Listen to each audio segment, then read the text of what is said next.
The Regent's Reign, Chapter 14, What Really Happened. Merlin reeled as she landed back in the room she'd been imprisoned in when she'd woken here what felt like hours ago. She stumbled as she tugged off the cloak, which smelled of mildew and dust, no better than the veil she now tore off and stuffed out of sight. The world reeled, and she sat down hard on the bed. The room was better than she'd expected. She'd thought she would wake in a dank dungeon, as had happened in the past with this sort of thing, but the room was well furnished as this sort of thing could be. The furniture was all pretty dusty, and some of it was broken, but she'd only been confined here with threats of interrogation later and mocking titles of "my lady" by the slave trader who had set this whole thing up. Apparently, with Uther seemingly out of the picture and Camelot's knights thin on the ground, he wanted to know how easy it would be to expand his trade here. He'd wanted information from her about the knights' strengths of numbers and regular patrol routes. She did know those things, but he'd left her to stew in fear. That had been his mistake. However, she had known others were held here, ones who would not be easily silenced, and innocents who did not deserve to die to hide her secret. So she'd searched the room they'd left her in and found an old, musty set of druid's robes and a few black cloaks. She'd ripped up one of the cloaks until she could tie it around her face as a makeshift mask and thrown on the robe and set about freeing the others. She hadn't expected Arthur and the Knights of the Round Table to be quite so quick in their rescue efforts. Nor had she expected them to corner her. She didn't know this ruin well enough to know there had been a dead end. So maybe jumping out of the window before trying the teleportation spell she'd read maybe twice in one of the 7 books she'd been gifted by her father last time they had seen each other hadn't been the best idea, but it was that or get caught. That, and she tended to be more successful in new spells when under pressure.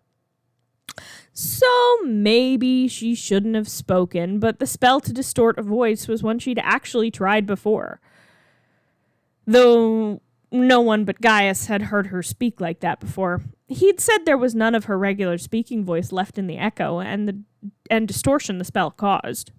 She felt as though she hadn't slept in days, though. There had been after effects listed after the spell, but for the life of her, at the moment she could not remember them. She let out a sigh and coughed at the puff of dust she displaced as she fell backwards onto the bed. She couldn't keep her eyes open. As she slipped back into darkness, she thought she heard feet pounding on the stones of the hall. They got lucky. After the strange druid girl fled, they found a guard who surrendered after he spotted Percival.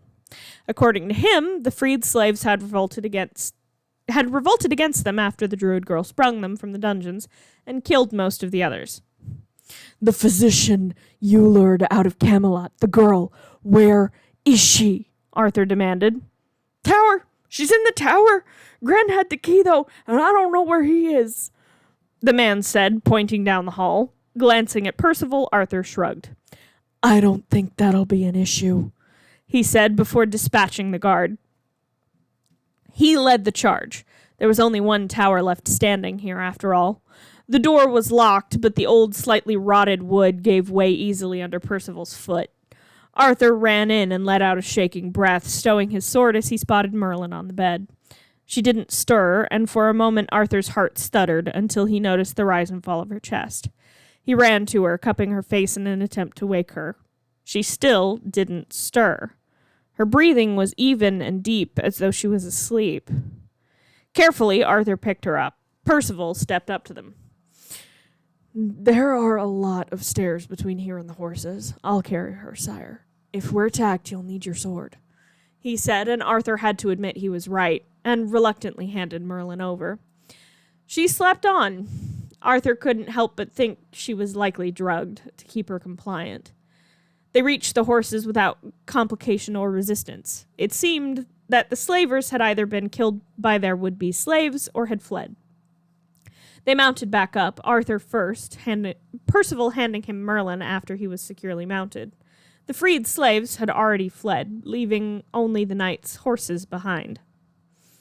They rode until nightfall, when they were forced to make camp at the side of the road.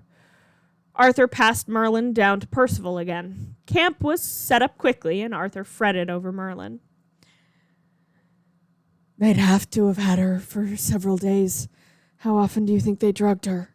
He asked, brushing her hair out of her face. She twitched in her sleep.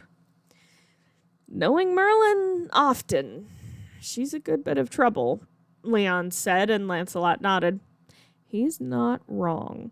She's breathing well, though. Gaius will know what to do, Lancelot assured. Arthur nodded, holding Merlin close. For warmth, he assured himself.